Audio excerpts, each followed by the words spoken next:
ठाकरे आणि आदित्य ठाकरे आणि त्यांच्या घरातल्या लोकांचा जो मूळ स्वभाव आहे ना, त्याच्यामुळे हे एक एक पडझड होते. हे काही लहान लोक नाहीये जे जात आहेत. त्या प्रत्येकाला माहिती आहे की त्यांना ज्या पद्धतीने त्यांच्या पक्षात मातोश्रीमध्ये आजच्या काळात वागवलं जातं आणि तो बाळासाहेबांचा झाला नाही, तो ह्या आमदारांचा, खासदारांचा आणि शिवसेनेच्या सहकार्यांचा काय होऊन राहणार उभाटाच्या? कळलं पाहिजे ना. तो आपल्या वडिलांचा झाला नाही, जो आमच्या देवेंद्रजींचा झाला नाही. आता बोलतोय की देवेंद्रजींना आम्ही प्रधानमंत्री करणार. अरे 19ला तू माती खाल्ली, शेण खाल्लास. ज्या देवेंद्र फडणवीसजींनी तुझ्या सख्या भावापेक्षा तुला 14 ते 19 मध्ये सांभाळलं, त्या देवेंद्रजींना तू 19 मध्ये मुख्यमंत्री बनायला दिला नाही आणि आता प्रधानमंत्रीची भाषा तू करतो. नाला नीच माणूस, नीच नीच. त्या नीचचं दुसरं उदाहरण डिक्शनरीमध्ये बघितलं ना, नीच इक्वल टू उद्धव ठाकरे. 19ला अगर तू माती खाल्ली नसतीस, मुल्ला मौलव्यांच्या समोर झोपला नसतास, झालं नसतं आजच्या दिवस आजच्या हे सगळे गोष्टी. आणि आता पाप भोगा, हे त्याच्या स्वतःचं कर्म आहे. हिंदुत्वाला विरोधात गेल्यानंतर, स्वतःच्या धर्माच्या विरोधात गेल्यानंतर, देवी देवतांच्या विरोधात गेल्यानंतर ह्याच्यापेक्षा वाईट असंच होणार ना. आपने 2 दिन पहले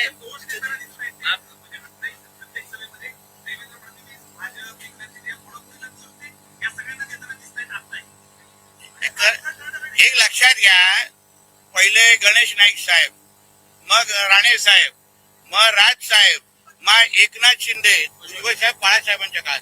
आम्ही बरोबर मोजतो, आम्ही जुने शिवसैनिक आहे. मग एकनाथ शिंदे साहेब, मग आता हे लाईनीत एवढे सगळे लोक फक्त एका उद्धव ठाकरेच्या विरोधात जात असतील म्हणजे तोच घाण आहे. हे सगळे लोकांचं कॉमन फॅक्टर उद्धव ठाकरे आहे. वेगवेगळी कारणं नाही आहेत. सगळेजण एकाच माणसाच्या विरोधात बाहेर जात आहेत म्हणजे त्याच माणसामध्ये फॉल्ट आहे. ते तो स्वीकारायला बघत नाहीये. त्यांनी गपचूप घरी बसावं किंवा कुठेतरी वृद्धाश्रम मध्ये जाऊन बसावं.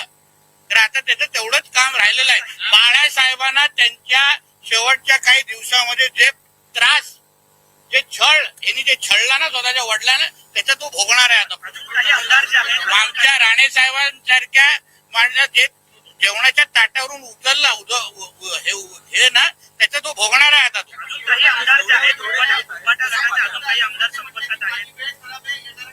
कोणाची तुझी त्याची असं काय.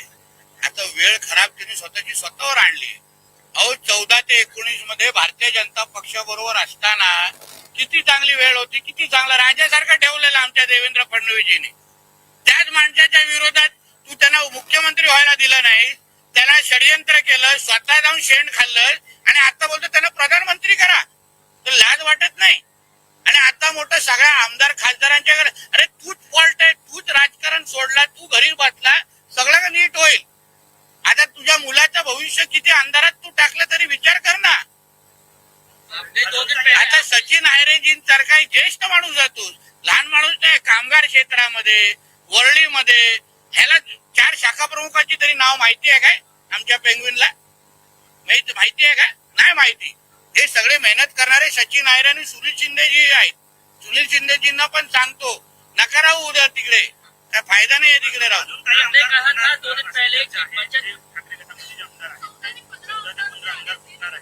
बघा आता काय, आता कोण काय करतं, आता काय आपल्याला हसण्यापलीकडे काय विषय राहिला नाही. ते आता नंतर कळेल. आता नंतर टप्प्याटप्प्याने कळेल. पण मुळामध्ये उद्धव ठाकरेंनी आता राजकारण सोडावं. तसं पण आता लग्न समारंभाने खूप होतात. आम्हा लोकांना कॅमेरावाले लागतात. करावं, ते चांगली गोष्ट आहे. काय आता लग्नाची ऑर्डर बिल्डर मी 2-3 आणून देतो ना त्यांना. काळजी घेऊन करा, बाळासाहेबांचा मुलगा आहे शेवटी. अरे गट आहे बाबा तू पण कुठे पक्ष म्हणजे बलाढ्य पक्ष, त्याला लोक लागतात. जिल्हा ते जसं उद्या बोलतो ना, ते बचत गटापेक्षा पण छोटा काय विषय ते राहिलेला आहे. ते आपने भाई 2 दिन पहले बोला था कि बचत गट में जितने आदमी है उससे भी कम अब यूपीटी में बचत गट में महिला लोग रहते, आदमी नहीं रहते. आज जो है सचिन अहिर ने साथ छोड़ दिया है यूपीटी का. नवीन प्रकारचा बचत गट आहे वाटतं. Male female. ठाकरे बोल रहे हैं कि मोदी जी कह रहे थे कि खासदार खरीदो, ऐसा चल रहा है हमारा। अरे तो चुप कर, उसको बोला अभी तू चुप बैठ, अंबुजा सीमेंट ले लो, उसके मुंह पे मार दो और विषय खत्म करो। उसका अभी खुद अस्तित्व बचा नहीं है। अभी सचिन अहिर जी जैसे लोगों को अगर वर्ली में रह के उनके साथ अगर भविष्य दिख नहीं रहा है, तो फिर अभी आदित्य ठाकरे ने राजीनामा ले दे के वापिस चुन के आके दिखाना चाहिए। इतना हिम्मत है ना दूसरे के इधर जाके मैं क्या हूँ, अभी किधर से आवाज आ रहा है पूछो उसको। उद्धव जी कह रहे हैं कि वक्त खराब चल रहा है, जब वक्त मेरा आएगा तो मैं जो हिंदुत्व के साथ गद्दारी करेगा उसका वक्त खराब ही होगा। जो खुद का धर्म का हुआ नहीं, खुद के पिताजी का हुआ नहीं। हमारे सनातन हिंदू धर्म में माँ पिताजी को भगवान जैसे हम लोग पूछते हैं। जो अपने खुद के पिताजी का हुआ नहीं ना, उससे इससे भी खराब हशर होने वाला है।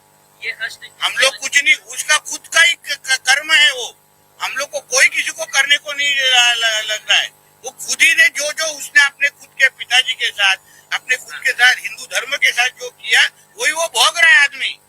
उद्धव के साथ साथ आदित्य भी जिम्मेदार है क्या? क्योंकि अरे सेलिब्रिटी वो के तो साथ हमारा, बहुत सारे वो तो तेरा सेलिब्रिटी कहाँ से आया? नहीं, सेलिब्रिटीज के साथ बहुत जान पहचान जो है समझ में आता है, लेकिन जो अपने पार्टी के नेता है उन्हें सवाल भी नहीं रख पा रहे हैं। तो शायद जो सेलिब्रिटी करते हैं वो अपने आमदार खासदार नहीं कर रहे होंगे ना। इनके लिए सेलिब्रिटी अलग तरीके का कंपनी देते हैं ना, ये अलग तरीके का देते हैं। शिरडी में साईं बाबा का आशीर्वाद दिया है, बोले हैं हम। देखिए कोई भी हमारा हिंदू भगवान ये उस पापी को आशीर्वाद नहीं देगा। उसको बोला जामा मस्जिद जाओ, हाजी अली दरगाह जाओ, उधर कोई मुल्ला मौलवी को पकड़ो, उसका दाढ़ी को ऐसा करो, कुछ मिला के देखो। अब आदित्य विधानसभा में फिर से चुन के आ सकते हैं क्या? क्योंकि सचिन 29 को है रे बाबा, हिम्मत होएगा तो पहला राजीनामा दो, देखते हैं। हो गया, अभी जाओ। अरे यही उद्धव ठाकरे ने 29 को हमारे देवेंद्र जी को मुख्यमंत्री बनने से रोक दिया था।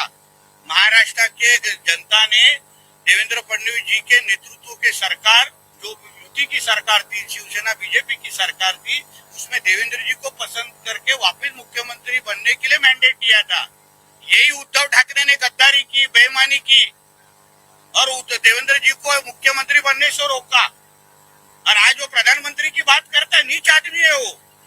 तभी अगर 19 को अगर उसने देवेंद्र जी को के विरोध में अगर षड्यंत्र किया नहीं रहता, तो आज ये इस तरीके का हशर नहीं होता उसका।